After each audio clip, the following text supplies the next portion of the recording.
99.8. À Monaco et Menton. Énergie.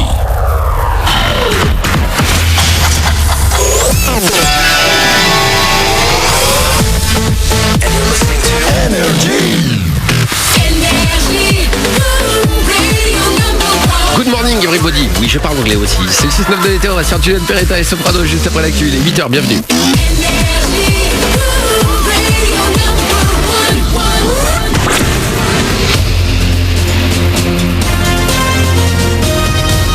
Toute l'actu sur Monaco Menton avec Frédéric Plat. Bonjour, le soleil le plus souvent. Rendez-vous ce jeudi dans la Principauté et les Alpes-Maritimes. Les reliefs auront peut-être droit à quelques gouttes cet après-midi.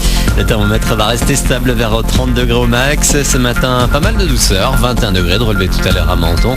19 degrés à Castellar et Gorbio. 20 degrés à Monaco. 20 degrés également à Cap d'Aille. Ça passe pour Monaco, les Rouges et Blancs vainqueurs de Villarreal hier soir en barrage aller de la Ligue des Champions, 2-1 sur le terrain des Espagnols. Ça s'annonce pas mal en vue d'une qualification. Le match retour c'est mardi prochain Louis II. D'ici là ce week-end, la deuxième journée de Ligue 1, l'ASM affronte Nantes samedi à la Beaujoire. Dans l'actu également, une nouvelle commune de la Côte d'Azur bannit le burkini de ses plages et c'est aux portes de Monaco, cette fois Cap d'Aille qu'on vient de prendre un arrêté. Le texte interdit l'accès aux baignades à toute personne ayant une tenue ou un comportement inapproprié manifestant de manière ostentatoire une appartenance religieuse.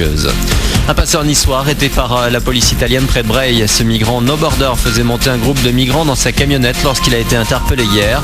8 Érythréens sans papier ont été découverts à l'intérieur de son véhicule. Il a été conduit au commissariat de Menton. Une bonne nouvelle sur le front de l'emploi. Le taux de chômage a reculé au deuxième trimestre, moins 0,3% de demandeurs selon l'INSEE en France. Il restait encore 2,7 millions de personnes sans activité entre avril et juin dans le pays. Dans les Alpes-Maritimes, 69 150 inscrits fin juin. Les chiffres pour juillet sont attendus d'ici quelques jours. Il retourne à l'ombre pour quelques temps. Un niçois au casier judiciaire bien chargé d'au moins 80 infractions a été présenté et incarcéré dans l'attente de son jugement. Le soir du feu d'artifice du 15 août à Menton, il s'était fait remarquer sur le bord de mer près du Bastion. Lors d'un contrôle d'identité, il avait déversé un flot d'injures sur les policiers. Il risque de la prison ferme. Les orages à l'origine d'un important accident de TER. Un train régional a percuté un arbre tombé sur la chaussée entre Nîmes et Montpellier hier suite aux intempéries. La collision à 140 km/h a fait un blessé grave et 8 blessés légers. Le trafic était encore ralenti hier soir. La SNCF prévoit un retour progressif à la normale dans la matinée. La France renoue avec l'or. Les vestes bleues ont décroché le titre olympique en équitation au saut d'obstacle hier.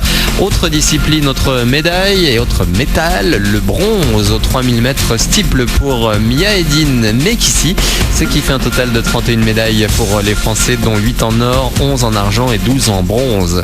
Enfin, une fin de carrière internationale décevante. Tony Parker a été humilié sur le parquet de Rio. Lui et les Bleus ont enregistré une cinglante défaite contre l'Espagne 92-67 hier. En 16 ans de carrière, Tipeee a hissé la France parmi les nations majeures du basket mondial. Voilà pour votre actu. 8h03, bon début de journée.